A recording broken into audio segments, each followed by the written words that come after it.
I'm Terri Savelle and I want to talk to you about some confidence building tips. Now, these are so simple. You already know these, but I don't know if you're doing them because I know for years I wasn't. Well, do you know it's going to take confidence for you to make progress, to go to the next level? It's going to take confidence for you to achieve the dreams that you have in your heart. It's going to take confidence to teach a class, to learn a new skill, to go into a gym for the first time and work out in front of people. That takes a certain level of confidence, doesn't it? It's going to take confidence to maybe start your own podcast or launch a blog that you have in your heart to do. It takes confidence if we want to go to the next level that God has for our lives. Well, I don't know about you, but that's something I struggled with for years and years and years. And even today, it's one of my declarations. I'm confident to do what God's called me to do. In fact, years ago, I remember I took this deep psychological quiz, and it basically said, you're insecure. It said I had this compulsive fear of rejection. I was insecure. I was inferior. Well, I wasn't just going to settle with those results. I had to do things to boost my confidence. So I want to share with you some of the things I've applied in my life, and I believe you can do this. Number one is simply exercise. You know, it's just true that there is a definite result when you exercise. It's going to boost your confidence. It's going to increase your energy. It's going to improve your health. It's going to improve your appearance, but it's going to boost your confidence. You know, I read where the average person oversleeps 30 minutes every day. 30 minutes. Well, what if you were to take those 30 minutes or even take 20 minutes and use that to improve your health, to exercise? And you don't have to join a gym. You could just work out right there in your den. You could get one of those little mini tramps. You could get a treadmill at a garage sale. You could do jumping jacks. You could walk in the neighborhood. You could get some simple dumbbells and just start doing something even while you're watching TV. Even, you know how they say the average American watches 6 hours of TV every single day.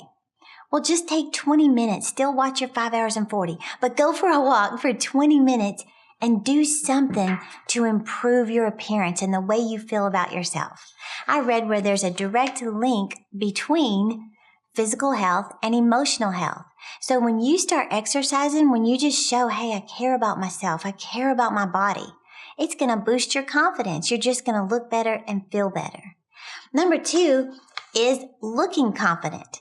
You know, there are certain things you can do to actually just feel more confident about your appearance. Now, I have to be careful with this because I don't want to offend anyone, and I don't want you to think that I'm saying you have to be totally dressed up and you have to wear as much makeup as me. God forbid. I'm not saying that. I'm not saying you have to have jewelry on and you have to be all dressed up all the time, especially guys. But I am saying there are certain things you can do to just feel better about yourself. You know, looking good makes you feel good.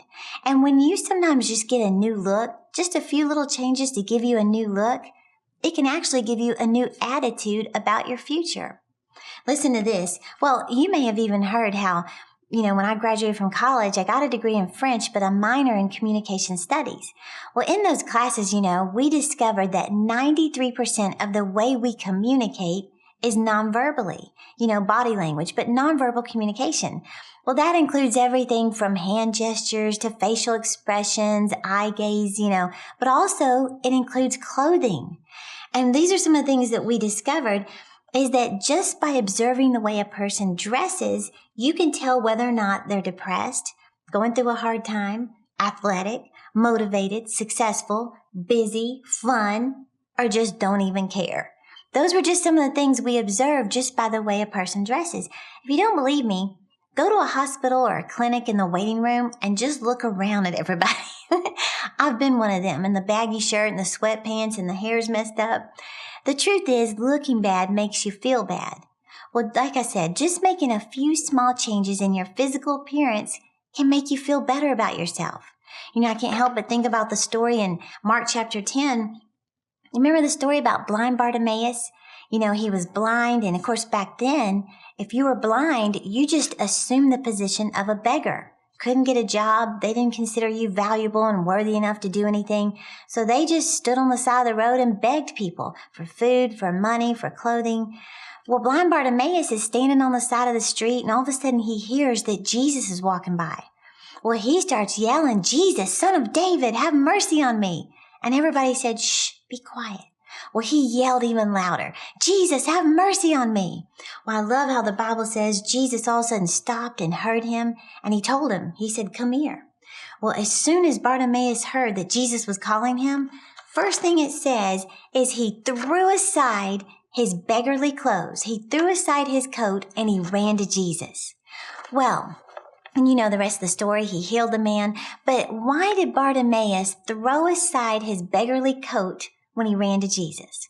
Well, back then, if you were a beggar, if you were blind, you actually wore a certain coat that identified you as a beggar.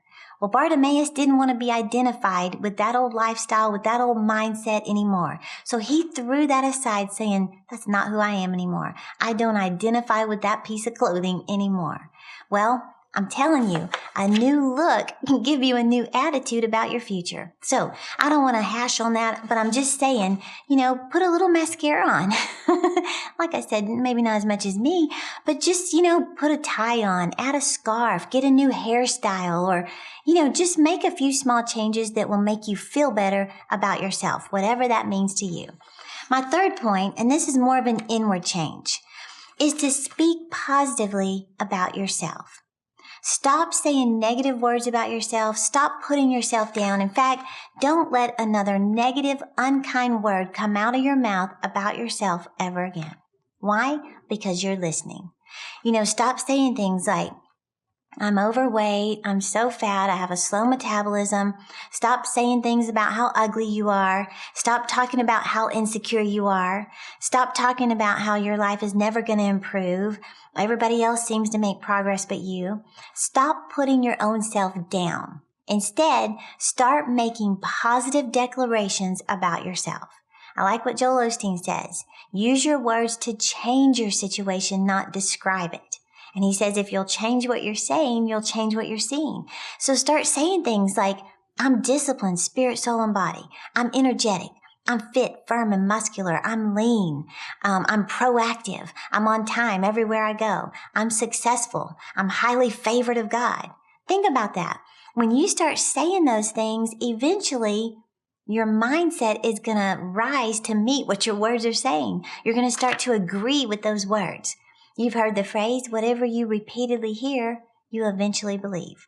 And again, you believe your own self more than anybody. So I want to challenge you just to make a few small changes.